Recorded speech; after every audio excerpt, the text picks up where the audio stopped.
Hello friends, બધાને ભાવથી જય સ્વામિનારાયણ, જય શ્રી કૃષ્ણ, રામ રામ. તો આજે આપણે બનાવીએ છીએ ખાટિયા ઢોકળા.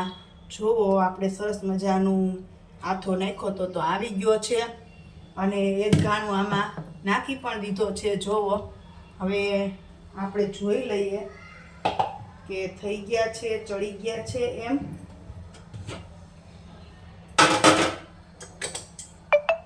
હા ભાઈ, જો મસ્ત મસ્ત ઢોકળા ચડી ગયા છે.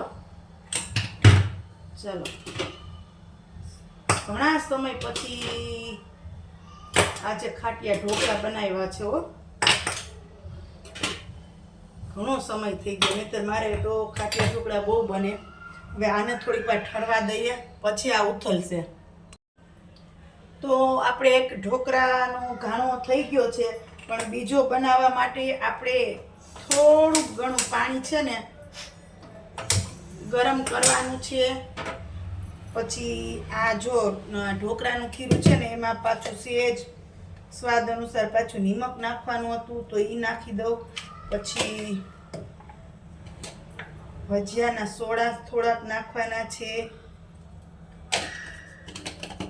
અને આ ગરમ કરેલું પાણી, જો ગરમ કરેલું પાણી થોડુંક એમાં નાખવાનું છે, થોડું અમથું. અને હવે એકદમ સરસથી હલાવી લેવાનું છે. જો આમ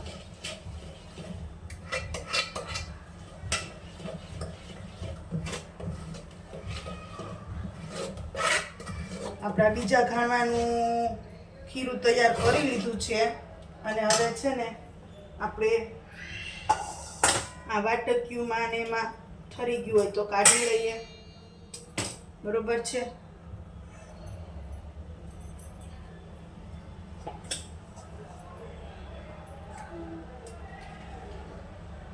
ચાલો, મસ્ત મસ્ત નીકળવા માંડી છે વાટકીયું.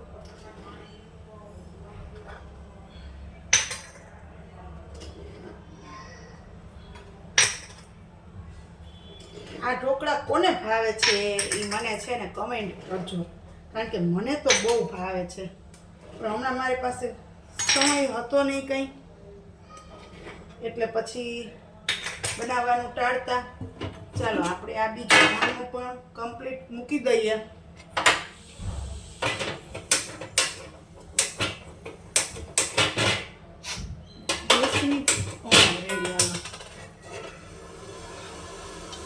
ફટાફટથી વાટકીમાં તેલ લગાવી બધી વાટકીમાં અને પાછું આપણે મૂકી દઈએ, એટલે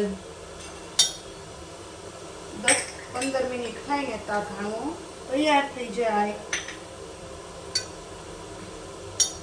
અને આ છે ને થોડું થોડું જ ભરીએ એટલે એકદમ સરસથી ફૂલે.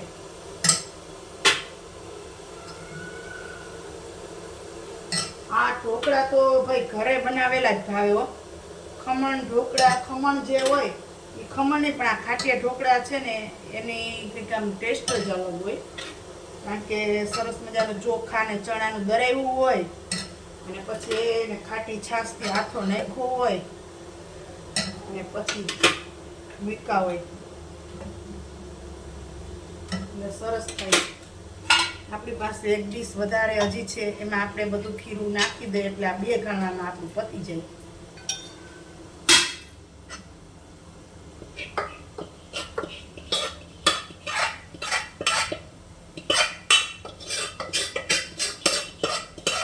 સેટ માપજો પણ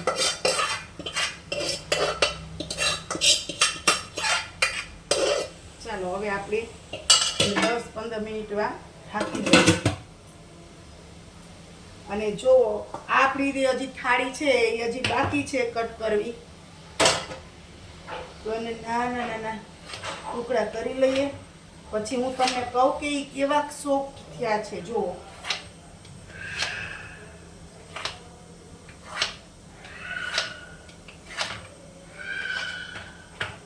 જોતા જ તમને લાગશે, આ જોતા જ તમને લાગશે કે જો આ કેવા સોફ્ટ થયા છે. અને સાથે સાથે આ પણ જો મસ્ત રીતે થઈ ગયા છે ને. હજી આપણે આને 2 ઘાણા કમ્પ્લીટ થશે પછી આપણે આને વઘારશું. જો મસ્ત મસ્ત ખાટિયા ઢોકળા તૈયાર થઈ ગયા છે.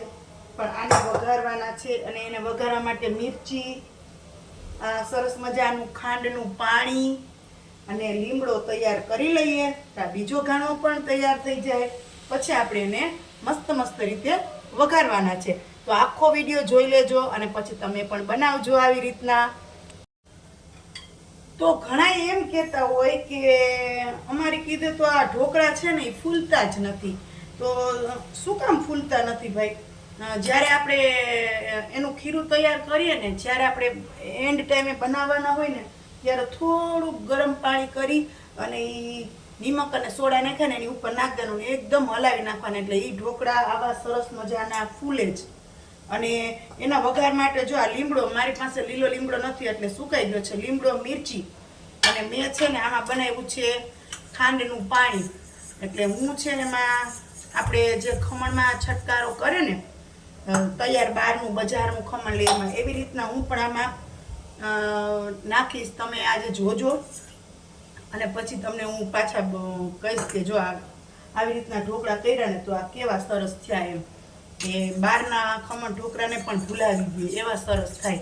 એટલે હવે આપણે જો આ ઘણો તૈયાર થાય ને એટલી રાહત છે. પછી આપણે એને વઘાર કરી નાખવાનું છે. ત્યાં સુધીમાં હું અહીંયા છે ને ખાંડ ઓગાળી લઉં, કારણ કે દળેલી ખાંડ ખલાસ થઈ ગઈ છે એટલે પછી ફરજિયાત આ ખાંડ ઓગાળવી જ પડશે. ચાલો આપણો આ બીજો ઘાણો પણ મસ્ત મસ્ત થઈ ગયો છે. તો એને પણ આપણે ફટાફટથી કાઢી લઈએ ને હવે પછી છે ને તેલ મૂકી અને વઘારવાની તૈયારી કરીએ. ઘણી વખત ઘણા એમ કહેતા હોય કે અમારે તો આથો જ નથી આવતો, અને એ વાત સાચી.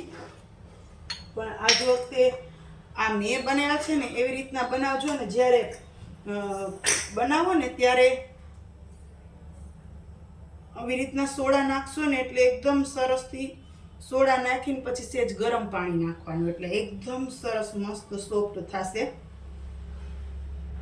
તો આપણે ફટાફટથી સુધારી અને વઘાર પણ કરી લઈએ,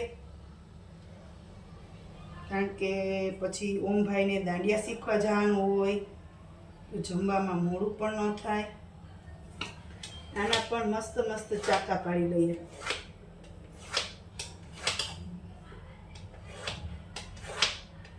તમને મોઢામાં પાણી આવી જતા હશે ને કે આ હા, જેના ફેવરિટ હશે ને એને તો મોઢામાં પાણી આવી જતા હશે કે આ હા હા મારી ફેવરિટ વસ્તુ છે એમ. કારણ કે અમારા આજુબાજુમાં ઢોકળા બનતા હોય ને તો મને તો મોઢામાં પાણી આવી જાય કે આ હા આજ તો તારી ઘરે ઢોકળા છે ને.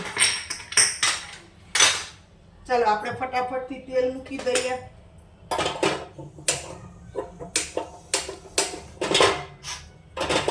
ગેસની પ્રોબ્લેમ છે. આપણે આમાં તૈયાર કર્યું છે મરચું, લીમડો, ખાંડનું પાણી અને આમાંથી આપણે લેવાની છે રાઈ. રાઈ વધારે નાખવાની છે. અને ચાલો હવે આપણે છે ને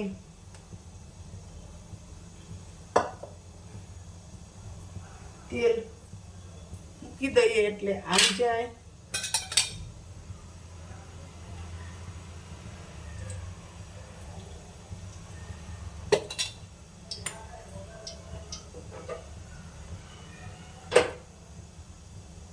આવી રીતના વઘારે છે કોણ એ પણ કહી દેજો, કારણ કે જો હું તો આવી રીતના વઘારું છું ને, મારા વઘારેલા ઢોકળા છે ને આજુબાજુ વાળા બધાને ભાવે, કારણ કે હું બનાવું પછી હું આજુબાજુ વાળાને દઈ આવું.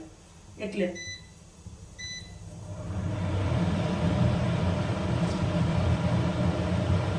આ ઢોકળામાં છે ને થોડીક રાઈ નાખવાની, સાવ કંજુસાઈ નથી કરવાની, કારણ કે આમાં રાઈ નાખો ને તો જ આનો સરસ ટેસ્ટ આવે.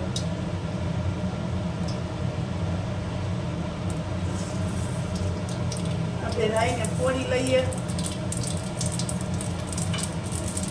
ચાલો રાઈ ફૂટી જાય મરચુંની નાખી દઈએ. મરચુંની નાખ્યા પછી ઢોકળા નાખી દઈએ અને ઢોકળા નાખ્યા પછી આપણે જે ખાંડનું પાણી પીધું ને એનો છટકારો કરી લેવાનો અને પછી છે ને એને આવી રીતના એકદમ સરસ રીતે હલાવી નાખવાના. એટલે આપણા ઢોકળા હમણાં જોવો મસ્ત મસ્ત તૈયાર થઈ જશે.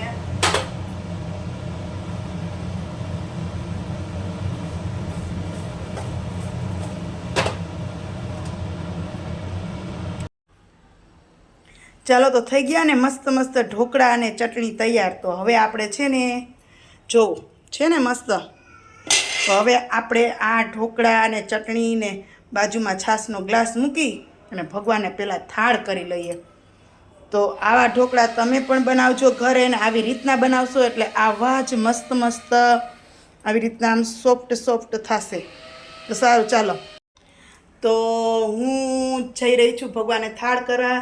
તો ચાલો બધાને ભાવથી જય સ્વામિનારાયણ, જય શ્રી કૃષ્ણ, રામ રામ. આવી રીતના ઢોકળા ક્યારેક બનાવજો ઘરે એટલે આવા જ થશે.